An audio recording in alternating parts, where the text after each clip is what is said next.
एक गांव में एक अमीर जमींदार रहता था। उसे अपने पैसों पर बड़ा घमंड था। जितने अधिक पैसे उसके पास थे उतना ही वो कंजूस भी था। अपने खेतों में काम करने वाले किसानों से वो खूब काम करवाता, मगर पगार पौड़ी भर भी न देता। मजबूर गरीब किसान मन मारकर उसके खेत में काम करते। उसी गांव में रामू नामक एक किसान रहता था। उसके पास थोड़ी सी जमीन थी। उसी में खेती बाड़ी कर वो अपना और अपने परिवार का गुजारा चलाता था।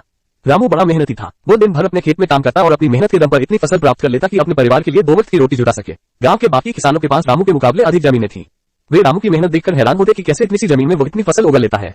एक साल गांव में भयंकर सूखा पड़ा। बिना बारिश के खेत खलिहान सूखने लगे। गरीब किसानों के पास सिंचाई की कोई व्यवस्था न थी। वे सिंचाई के लिए बारिश पर ही निर्भर थे, इसलिए उनकी सारी फसल बर्बाद हो गई।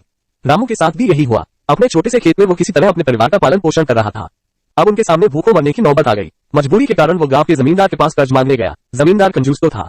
उसने सोचा कि यदि उसने रामू को पैसे दिए तो ये लौटा तो पाएगा नहीं, इसलिए इसे अपने खेत पे काम पर लगा लेता हूँ। मेहनती तो ये है ही और मजबूर भी। कम पैसों में दुगुनी मेहनत करवाऊंगा। उसने रामू से कहा, देख रामू, मैं तुझे कर्ज तो दे नहीं सकता, लेकिन तेरी इतनी मदद कर सकता हूँ कि तुझे अपने खेत में काम पर रख लूं।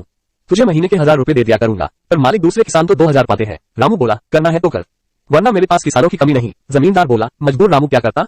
हामी भरकर घर लौट आया। अगले दिन से जमींदार के खेत में काम करने लगा। मेहनती तो वो था ही, वो खूब मेहनत और लगन से काम करता। उसने 4 महीने का काम 2 महीने में ही कर दिया। ये देख जमींदार बहुत खुश हुआ, लेकिन इसके मन में मक्कारी जाग उठी। उसने सोचा कि 4 महीने का काम तो इसने 2 ही महीने में कर दिया, क्यों ना इसे निकाल दूं, इससे मेरे 2 महीने के पैसे बच जाएंगे। उसने रामू को बुलाया और उसके 2 महीने के पैसे देकर कहा, रामू ये ले तेरे पैसे, कल से मत आना, अब मुझे तेरी जरूरत नहीं। ये सुनकर रामू परेशान हो गया। बड़ी मुश्किल से उसका घर चल रहा था। अब अपने परिवार का भरण पोषण कैसे करेगा। वो जमींदार के सामने गिड़गिड़ाने लगा कि उसे काम से न निकाले, लेकिन जमींदार ने उसकी एक न सुनी और उसे काम से निकाल दिया। रामू आंखों में आंसू लेकर घर लौटा। चिंता से रात भर उसे नींद नहीं आई। सुबह उठकर उसने फैसला किया कि वो फिर से जमींदार के पास जाएगा और उससे विनती करेगा कि उसे वापस काम पर रख ले। वो जमींदार के घर के सामने जाकर बैठ गया। सुबह उठकर जब जमींदार अपने घर से बाहर निकला तो रामू को घर के सामने बैठा हुआ देखा। उसने रामू से पूछा, क्या हुआ रामू, क्यों आया है। रामू जमींदार की पैरों पर गिर पड़ा और गिड़गिड़ाते हुए बोला, मुझ पर दया कीजिए मालिक, मुझे काम पर रख लीजिए, मेरा परिवार भूखा मर जाएगा। जमींदार ने उसकी एक न सुनी और उसे धक्के मार के वहां से निकाल दिया।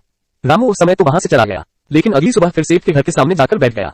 जमींदार ने उसे फिर बुरा भला कहकर भगा दिया। अब से रोज यही क्रम चलने लगा। रामू रोज जमींदार के घर के सामने जाकर बैठ जाता और जमींदार उसे भगा देता।